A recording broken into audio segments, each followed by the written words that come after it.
So I think you know what we're going to be doing today. Scary animations. I need to clean off my bed. I hate these, but I'm doing it for you guys. You're welcome. I don't want to do this, but again, I'm doing it for you guys. So, no, not yet. Not yet. Okay. So,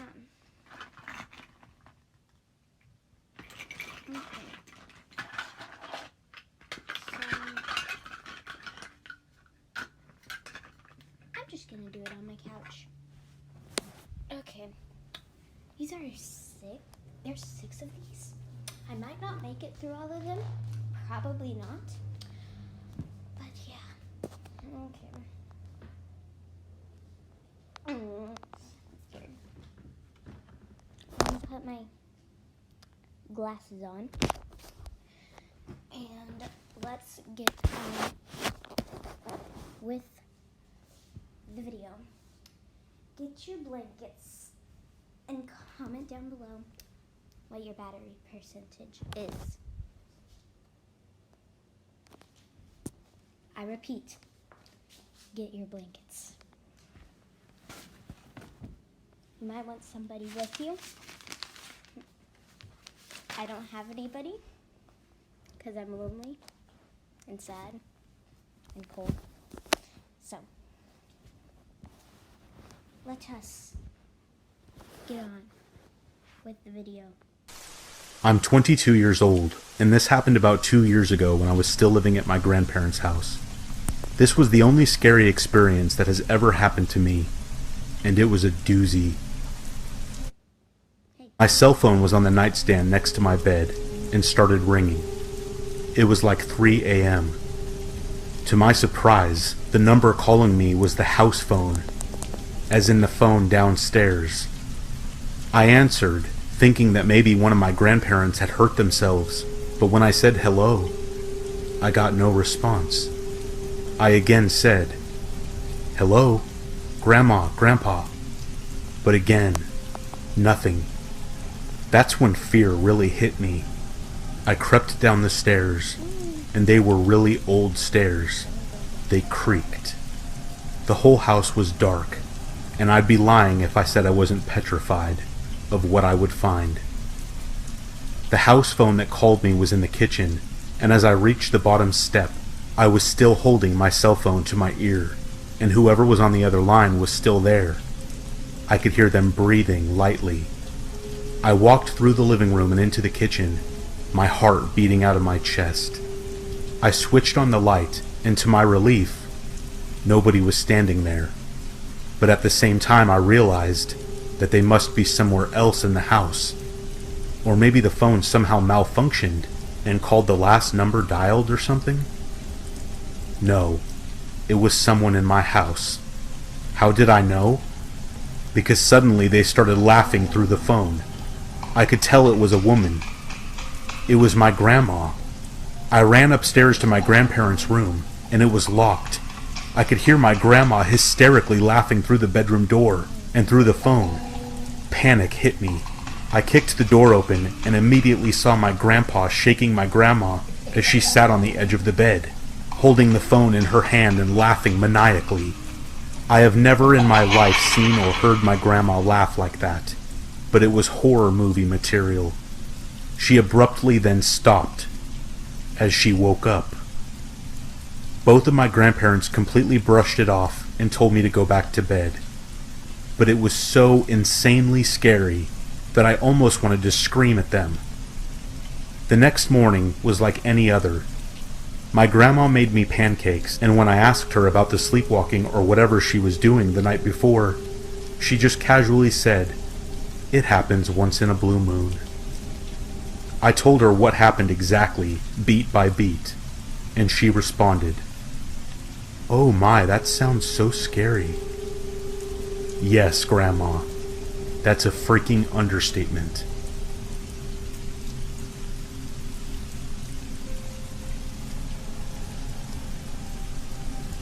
Each other.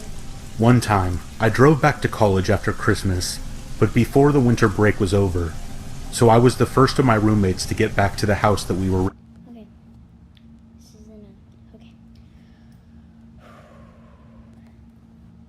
That was scary. Kind of. Not really. But comment down below 1 out of 10. Well, 1 out of pooped your pants. How scary was that to you? Okay. We're good. That was about a 5. That wasn't really scary. The part where I was laughing, that was scary. Our house was in a pretty I need to go back to the beginning. Okay. One time, I drove back to college after Christmas, but before the winter break was over, so I was the first of my roommates to get back to the house that we were renting. Our house was in a pretty isolated spot on the outskirts of a town in upstate New York. I pulled into the driveway behind the house, went to the trunk, and grabbed one of my bags, and then ran inside because I had to use the bathroom so badly. I had been on the road for over 5 hours. I was inside the house using the bathroom for maybe 5 minutes. Afterwards, I went back outside to get the rest of my stuff from the car, and there were footprints in the snow all around it. Now, as I said, I was alone in the middle of nowhere. The only set of footprints should have been mine, from where I had gotten out of the car on the driver's side, walked to the trunk, and then walked to the back door. Yet now, there was another set of footprints circling the car, and then leading into the woods at the back of the property. It appeared that the footprints had originally come from the woods as well. I had left my trunk open while I was inside, because I assumed I was alone, and nothing had been taken. But someone had seen me arrive. They came out of the woods, circled my car, and then returned to the woods. I grabbed the rest of my stuff, locked my car, ran into the house, and locked the doors. Last year, the day after 4th of July, I went to my favorite lake to go fishing. Occasionally, I would take friends, but more often than not, I went alone. Unless you're fishing in the dark, nothing creepy really ever happens, and you would never expect something creepy to happen either. I went to a very specific spot on the lake where I have always had good luck catching fish. The sun was out, and it was peaceful. Nobody else in sight. That's what I really love about this lake. It wasn't too popular like some others I have been to. I was listening to an Audible book when suddenly, without hearing him at all, a man floats by in a little rowboat. I looked over at him, and he is stereotypically creepy, smiling at me and didn't say a word. To break the awkward silence, I said, "Hey, I didn't see you there," and then let out a fake little laugh. The man said nothing and just floated by. I brushed it off as he was leaving my immediate vicinity, but was once again taken by surprise when he turned around about 20 yards away and began heading towards me again. He was rowing, so it was gradual, but man, I cannot tell you the creepy feeling that came over me.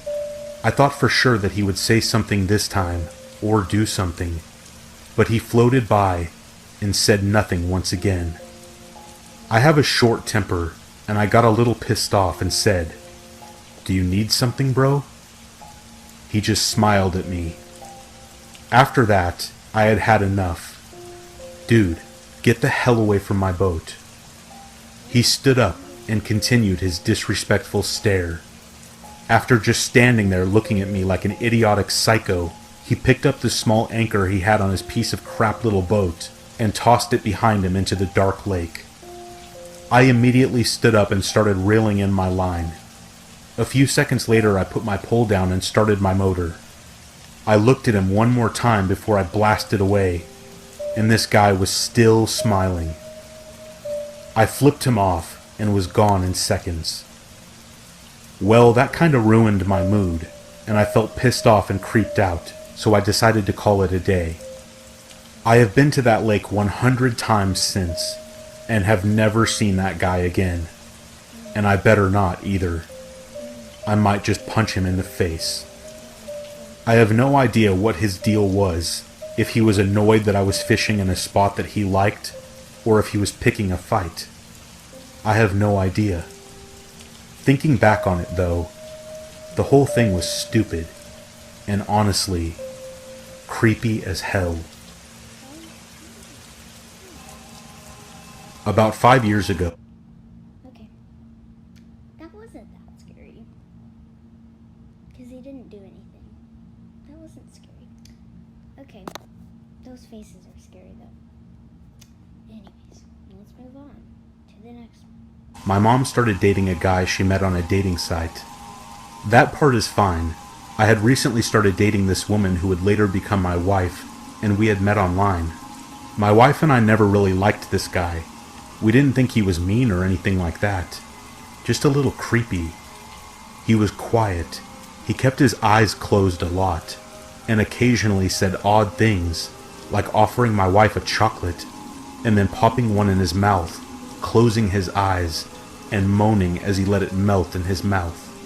One time my wife and I were visiting my mom, but she got called into work, so we waited at her house. Her boyfriend was over, but he spent the entire several hours just hanging out in her bedroom with the door closed. Just before Christmas, my mom and this guy started having difficulties. My wife and I were visiting her for the holidays, and she dropped all of her problems on us, and we listened carefully and told her our opinions and suggested that she would be better off without him. She already had her mind made up, though, and decided to break up with him on Christmas Eve. We spent the night at my mom's and got up early on Christmas morning to visit my dad at his house. We didn't plan to spend the night at my dad's, but we got snowed in, which was actually a nice Christmas surprise. The next day, we left as soon as we could get through the snow, and my wife suggested that we stop by my mom's house on the way so that we could see if she was okay. My wife just had a really bad feeling about my mom's now ex-boyfriend. My mom's car was in the driveway, but that doesn't mean much, because she lives close enough to work that she often walks, and it hadn't snowed in her town. She also never locks her door, which drives me crazy, so we let ourselves in. That's when we see blood oozing out of the refrigerator's water dispenser. It had filled up the spill container and was leaking onto the floor and had made a puddle. My wife screamed, and I freaked out. I fully expected to see my mom's head in the freezer. I nervously opened the freezer to find a bag of frozen cherries that had been opened, crammed into the freezer so that it fell onto the ice dispenser and melted. I thought my mom was decapitated by her creepy ex-boyfriend.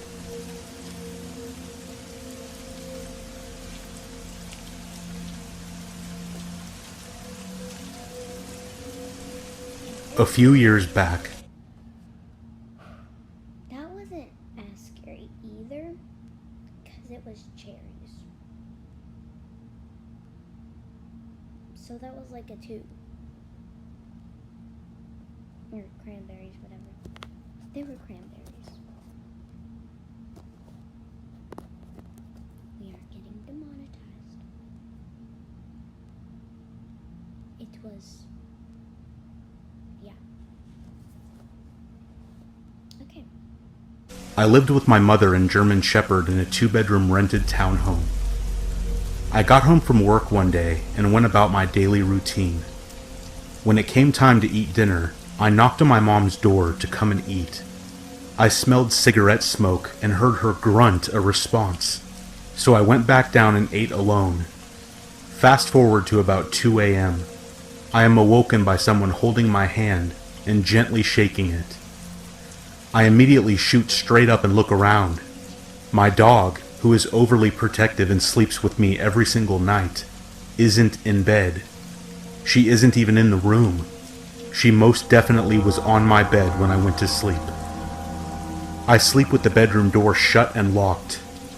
She is scratching at my closed and locked bedroom door from the hallway. Frantic, I bolt for the door, let her in, and she is searching the whole room. I'm now yelling for my mother. No answer. I force my dog to walk down the hallway with me. I still smell cigarette smoke.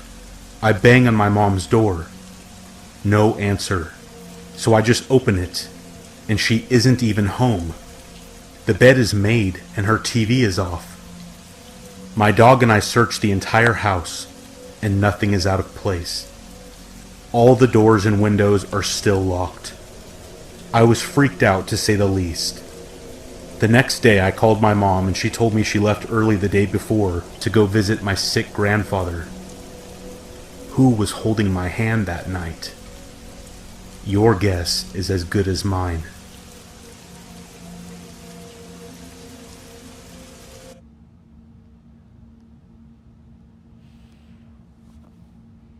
I don't think I can make it through the next one. That was scary.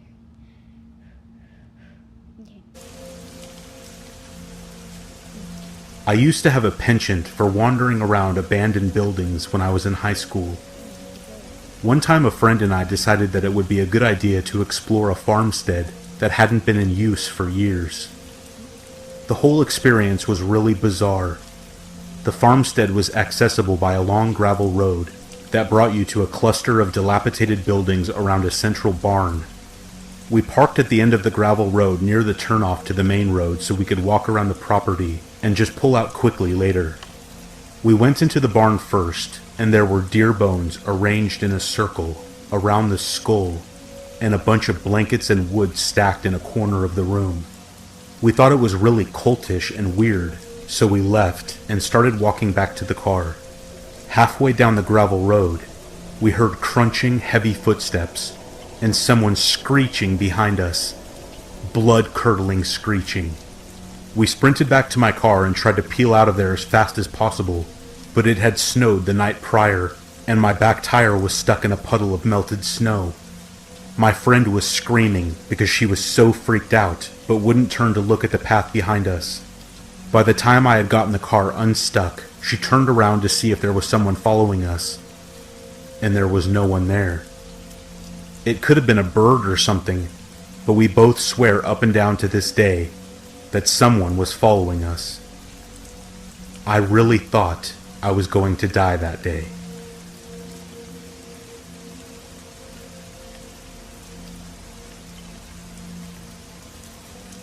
None of those were scary.